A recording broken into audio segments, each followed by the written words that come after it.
The smear campaign for Gervonta Tank Davis versus Ryan Garcia has officially begun. If you noticed on YouTube, you're starting to see people say, what has Ryan Garcia done to deserve this fight? This is a pointless fight. You see Bill Haney calling it an exhibition fight. And I'm going to tell y'all right now, all of this is coming from hate and jealousy. And like I always ask y'all, please use some common sense and do not let these people fool y'all. Please. Please do not be stupid. The first thing I want y'all to pay attention to is this. The people you see pushing this narrative that this isn't a good fight or a competitive fight and that Ryan Garcia doesn't deserve it, they all have a relationship with Team Haney. Everybody you see pushing this narrative, you've seen Bill Haney on their platform. So pay attention to that first. And also pay attention to the fact that they're saying this is bad for boxing that Gervonta Davis is fighting Ryan Garcia. And that he should be fighting Devin Haney. So that's what they're trying to push. That Gervonta Davis is ducking Devin Haney again. That the knockout fighter is ducking the guy who can't hurt nothing. That can't punch his way through a wet paper bag. So pay attention to that. Again, the pit bull ducking the poodle, essentially. Now, do any of y'all remember this? When Gervonta Davis, Ryan Garcia, Teofimo Lopez, and Devin Haney were being pushed as the new four kings of boxing? Just like in the 80s we had Duran, Hagler, Hearns, and Leonard. Do y'all remember we were pushing this new four kings of boxing shit? But we never got any of the fights? Well, this will be the first time we'll be getting one of those fights from the new four kings. Why is that a problem now that it's Gervonta Davis and Ryan Garcia? But nobody's complaining about Devin Haney chasing a fight with Teofimo Lopez that's already lost. That Teofimo has lost already outside of the four kings. Ryan Garcia is still undefeated. Ryan Garcia is 23-0, 19 knockouts. So Gervonta Davis can't fight Ryan Garcia, but it's cool for Devin Haney to fight Teofimo Lopez? How does that make sense? Like, talk to me. I'm not above correction, so talk to me in the comments. Let me know. Am I missing something here? Why is it okay for Devin Haney to push for a fight with Teofimo Lopez, who hasn't looked good or the same since his loss? That's okay, but Gervonta Davis can't fight Ryan Garcia, who's undefeated and has been looking better and better. And to be completely real, let's compare Ryan Garcia's resume to Devin Haney's resume. Because now we going to start talking about it. Y'all going to be pushing this bullshit. We going to get into the real facts. And it's going to hurt a lot of y'all feelings. So let's do it. Let's look at Ryan Garcia's last few fights. So Ryan Garcia, let's say Romero Duno was his step-up in competition fight. That was his fight to step his competition up. And what did he do? Get a first-round knockout. His next fight against Fonseca, who went 8 rounds with Tank, and Tank knocked him out, what did Ryan Garcia do? Knocked him out in the first round again. He stepped it up again, fought Luke Campbell, who went to a decision with Lomachenko.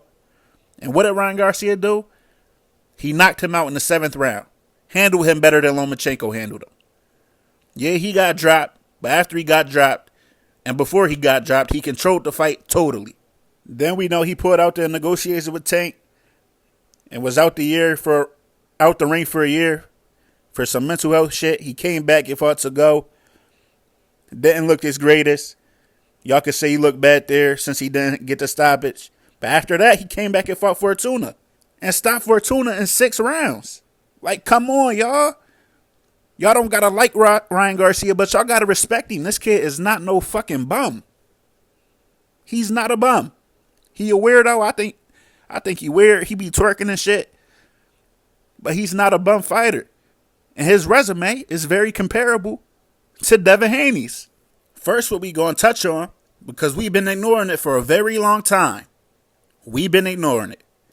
Since Devin Haney has stepped up in competition, he has not been able to finish an opponent. And it's been 4 years now. 4 years without him finishing an opponent, and he has not fought the best fighters in the world. So do with that information as you will. But I know what that makes me think. But I'm going to let y'all do with that information as you will. But let's look at it. Outside of Kambosos, who had all the belts and beat Teofimo, what has Devin Haney done so great in comparison to Ryan Garcia? He didn't have a belt before he fought Kambosos. Or he did. He had the email belt. But he didn't fight for the belt. He didn't beat a champion for that belt. He beat one champion. If y'all telling me the fight is bigger because Devin is undisputed, he has beat one champion for all them belts. One champion. He didn't go snatch them belts from multiple champions like Errol Spence. What the fuck are we talking about? Let's keep it real, man. Get y'all fucking emotions out of this. Remove the jealousy out of it. And just deal with the facts. Deal in the facts. And when I look at it, in my opinion, Ryan Garcia has performed better than Devin Haney. I'm saying that. I'm stamping that. He has performed better and looked more impressive in his fights. I'm stamping that. Because I know y'all like to say it's about scales. Knockouts don't matter. Look at Floyd Mayweather, man, when he was young. Yeah, Floyd never had power. But if you were that level, that special like they say you are, they've been calling this kid the next Floyd Mayweather since he was 15 years old. We've been watching YouTube videos about it. When are we going to see that performance? If you're that much better skillfully than your opponent, then you should be overwhelming them even if you don't got the power. You should be overwhelming them to the point that the ref calls the fight off because you beating them too bad, or the corner throws the towel in because they fighter getting the ass whooping. That's how you really show you special, even if you don't got the power. Just like Shakur did with Jamel Herring. He could have did it with Oscar Valdez too, and Casey. I don't know why he took his foot off the gas. But there hasn't been one Devin Haney performance where we're like, oh man, they might need to stop this. Devin whooping his ass. No, it hasn't. Meanwhile, we got Ryan Garcia knocking out fighters. Luke Campbell, that Lomachenko, Devin Haney's next opponent, couldn't knock out. Like, stop these weird ass narratives, man. It's time to start dealing with the facts and dealing with the reality. It's time. And don't get me wrong, you know, because I'm saying this, a lot of people going to be in the comments saying, oh, he don't want Tank to fight the best. He's a Tank fanboy. Nah, I want Tank to fight Devin Haney. Because I want y'all to see that there's really levels to this. I want y'all to see that. Yeah, Devin Haney is a great fighter. But he's not no Shakur Stevenson. And he's not no Gervonta Davis. And I can't wait for that fight to happen just so y'all can see that. And you know it could have been happened. You know what the difference is? With Tank tells us over and over and over and over again in his interviews. He's not out here trying to be the greatest boxer of all time. He's trying to get some money and put his people on. And open the doors for the fighters coming after him. That's what he keeps telling y'all. Y'all the ones putting these expectations on him as boxer fans. Telling him that he need to fight this person and that person. He telling y'all he'll fight whoever if the money is right. But we all know Devin Haney don't bring no fucking money to the table. Y'all are saying, why does Ryan Garcia deserve to fight? Well, let's look at this. Ryan Garcia in his last fight did a $1.3 million gate. And sold 12,000 tickets. That's what he's bringing to the table. He's bringing 12,000 asses to the seats, and he's bringing 1.3 million in gate revenue. And it's probably more than that now, and it's especially more than that when it's a fighter like Tank Davis on the other side. Meanwhile, we got Devin Haney, who in his hometown of Las Vegas, Nevada, cannot sell 5,000 tickets to save his life. Like, I guarantee y'all, if Tank can get through Ryan Garcia and Devin Haney finally cracks 10,000 fucking tickets with Lomachenko and he sells about 12 to 15,000 tickets, I guarantee you Gervonta Davis will be sending that motherfucking contract. I guarantee it.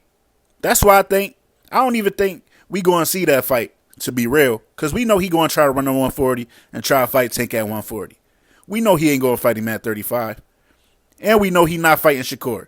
So I think we going to get Tank and Shakur fighting each other before Devin Haney fights either of them. Because he could have fought Shakur. But for whatever reason, y'all platforms that are saying Tank is ducking, Devin Haney ain't saying he ducking Shakur. And y'all try to keep using this, saying, oh, this is a deflection tactic for Tank. Nah, it's just a fact. Y'all are saying Devin and Shakur are the fighters that can beat Tank. But y'all have no interest in seeing them two fight each other for whatever reason. But like I said, I think Tank and Shakur is closer to happening than Devin and Tank. Because Shakur has sold 10,000 tickets in his hometown off the strength of just his name. So Shakur bringing something to the table. And like I said earlier, just look at the facts. All of this is coming from a place of hate and envy for Gervonta Tank Davis. And notice, everybody pushing this shit, all the platforms pushing this shit, are black platforms. It's black people pushing this bullshit. And Devin Haney fans, because you know what? And you know what Bill Haney knows, and you know what these platforms that are Team Haney knows? They know Gervonta Davis, if he beats Ryan Garcia, he's going to be getting even more fucking money. Because he'll be crossing over into the mainstream. It's like the rapper that you know on the mixtape circuit, he the hottest in the streets, he the hottest. That he catch that one song, and it's over. He get that mainstream audience, and it's over. Like Lil Baby, like Young Boy. We've been listening to Young Boy since 2015, 2016. Now he crossed over with a few big songs. He one of the biggest rappers in the world. Same with Lil Baby. And it's the same shit happening with Tank. When Tank fight, he's selling 20,000 tickets, and it's just our community, the African American community. He doesn't even really have white fans yet. Let's keep it a buck. This is why I keep telling y'all what Tank is doing is not normal. Us as black people are only 12% of this country still. Tank is selling out 20,000 tickets every city he goes to with just our community. The rest of the country is still 60% white.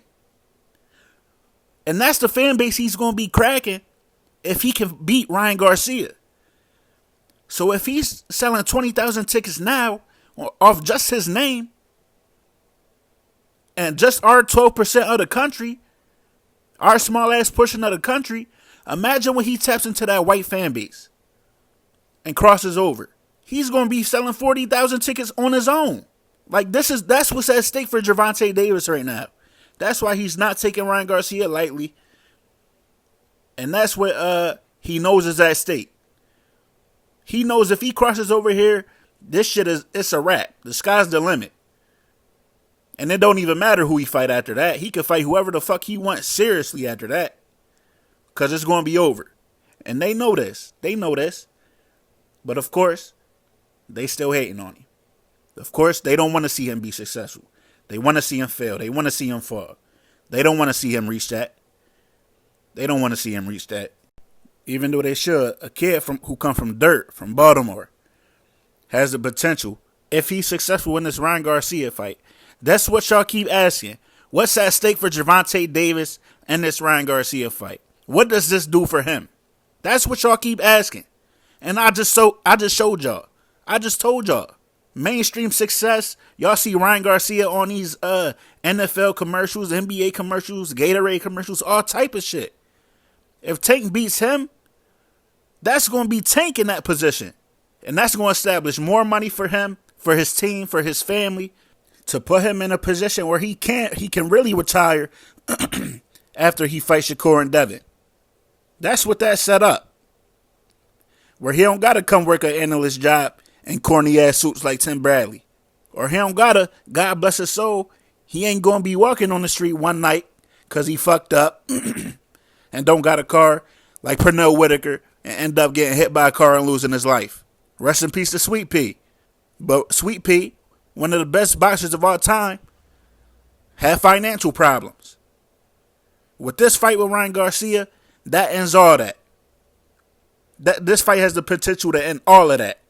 So that's what's at stake for Gervonta Davis. That's why this fight is a big fight. But that's what I got for y'all. I'm out.